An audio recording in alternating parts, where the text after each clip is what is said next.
This is a statement in Isaiah basically saying the world is falling apart.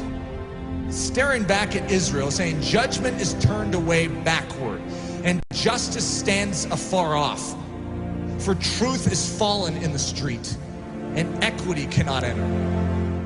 What's a God to do?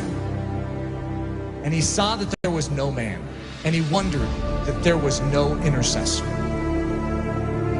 An intercessor basically means one who fills the gap. If you have a walled city and there is a hole in the walled city, just this little part that is like broken down, it's like a pile of rubble, and actually you can sneak through it. You know, there's a vulnerability in a time of war. If you have an enemy, what's an enemy looking for? The gate, to try and scale the gate? They're looking for breaches or holes in the wall. They're not stupid. They're not going to waste their time going through the front door when they can go through a side little broken down breach. So the enemy, by his very nature, is constantly watching the integrity of the wall. He's looking for holes. We have massive holes in our life that give the enemy access to do with our life what he sees fit to do. We can say, that's horrible, I'm a Christian. Yeah, you're a Christian with breaches. You are not supposed to be a Christian with breaches. One of the key definitions of Christianity could be a man or a woman whose walls are repaired, who is made strong. Why? So that they are useful to God and they're not just constantly inwardly fighting demons. They can be outward focused. God says to Israel, I will bless you so that you can become a blessing to the nations. God's pattern is to make you strong so that you're useful. There is a hedge that is supposed to be built up around your life, and it very likely isn't. You need a strong man. You need someone who can step in and fight off that enemy to make you strong so that you can start focusing outward instead of on your own issues.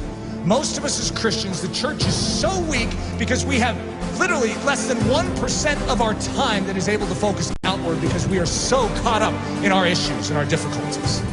Even the healthiest among us, we have issues. We have difficulties, whether it's relational, whether it's financial, whether it's health, we have issues. And there's a dying world out there. You know that estimated 150,000 people died and went to hell today? Let's think about this. What did we all do about it? Did we take a step forward in beginning to do something about it? Or are we just stemming the tide from our life falling apart even more than it is? We are living on the defensive instead of the offensive. What we need is the same thing God was looking for back then. The walls are broken down. The city is in disrepair. Israel is without a defender. Where's the intercessor? You know who Jesus Christ was? In a nutshell, he's the intercessor. He's the man who stands in the gap.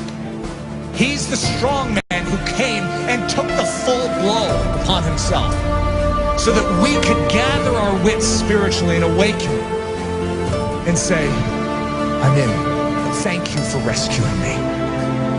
Literally, he took the blow. Everything that was aimed right at you to absolutely decimate your life, he took it square on. Without even a whimper, he took it for the joy that was set before him because he valued you so much. He took the blow.